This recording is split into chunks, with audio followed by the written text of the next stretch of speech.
Good morning. This is Shri here, and I'm here to provide the recap of episodes 3 and 4 of the epic series The Dynasty on the New England Patriots on Apple TV. As everyone knows, this is a 10-part documentary, and each two episodes are being released every week. So the last two episodes 3 and 4, dropped on Feb 23rd. While the first two episodes focus mostly around 2001, the humble beginning of the Patriots dynasty, 3 and 4 focuses on the first Super Bowl that the Patriots won, and also the how they became the dynasty, and also a lot of the drama and intrigue surrounding the Spygate scandal in 2007. So let's kind of focus on the episode number 3. Episode number 2 ended with the snowball, which was the Patriots win in the snow over the Oakland Raiders, or right now the Las Vegas Raiders. This episode focused on their march towards winning their first Super Bowl, but prior to that, played the AFC Championship in Pittsburgh. One thing which I do think that should have been included in episode number 3, the Patriots, everybody knows the story here about Brady actually got hurt in that Pittsburgh game, and Bledsoe came back to relieve him and led the team to victory. Of course, the Patriots defense played a huge role in that victory as well.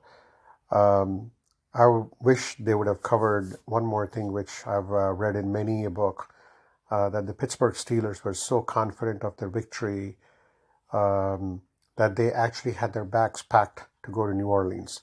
Remember, that was the 2001, due to 9/11. Usually you get 2 weeks before the Super Bowl, but in 2001, there was only a week before the Super Bowl. And the Pittsburgh Steelers had all the bags packed. They knew that they were going to play the St. Louis Rams, the greatest show on turf, but it ended out to be a Patriots victory against the Steelers. So I do wish that they covered a little bit about that as well. And then there was a little bit of the backstory about the savviness of Kraft as a businessman. And I would strongly encourage everyone to read the book "It's Better to Be Feared" by Jeff Benedict, which is this whole Dynasty series is based on that book. So how it talks about Kraft being a very savvy businessman in terms of owning the parking lot and the stadium before he actually, he went from a fan to actually purchasing the team. So it was very good, a lot of good footage there in terms of how Kraft took ownership of the New England Patriots. And of course, the episode number 3 also talks a lot about the how Patriots became the dynasty. But prior to that, there was great coverage between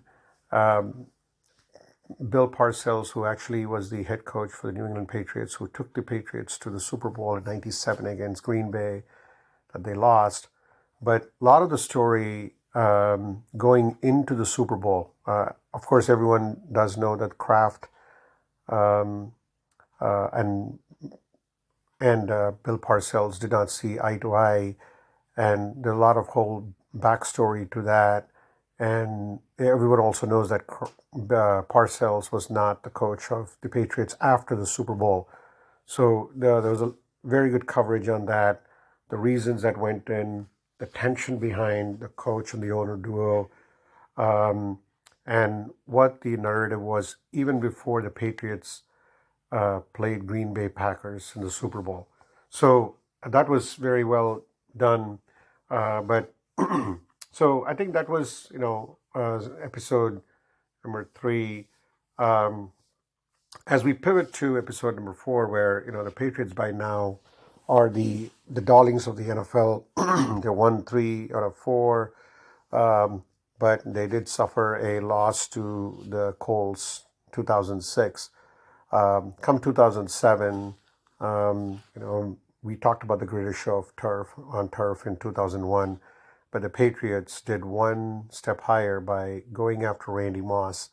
A lot of interesting tidbits and a lot of interesting, I would say, anecdotes that Randy Moss had before he joined the New England Patriots. But the the big story there, apart from Patriots being a very dominant offense, was the whole Spygate um, story, and I think it was very well done. The episode was well done in my mind, covered like all aspects of what the actual scandal was, what the actual scandal should have been. But anyway, I think that did kind of taint, I would say, in the long history of Bill Belichick's career as a coach, 50 years, who has been involved in football, that definitely would go down as a small, I would say, a damage to his reputation. Um, of course, the players had nothing to do with it, so it was good to see the players respond. Everyone knows the story about how the Patriots went 18-0 before falling to the New York Giants in the Super Bowl. A lot of good interviews between, with Michael Strahan and, Tom as well, and all the other Patriots players, after the Patriots lost. So, very well done, but, Strahan did a great job of covering the Giants side of things as well. So I would strongly encourage, the viewers to watch episodes 3 and 4. With that, without giving much spoilers, I think the series continues to get better in my mind. For a Patriots fan like me, while I do know a lot of the stories that kind of that not only Jeff Benedict wrote in his book, but the Dynasty series covers, there were still some interesting, I would call it, anecdotes and interesting tidbits from players, coaches, non-Patriots fans as well. So good to watch it. Looking forward to episodes 5 and 6 in about a week. But until then, have a good day. Have a good rest of the day. Thank you.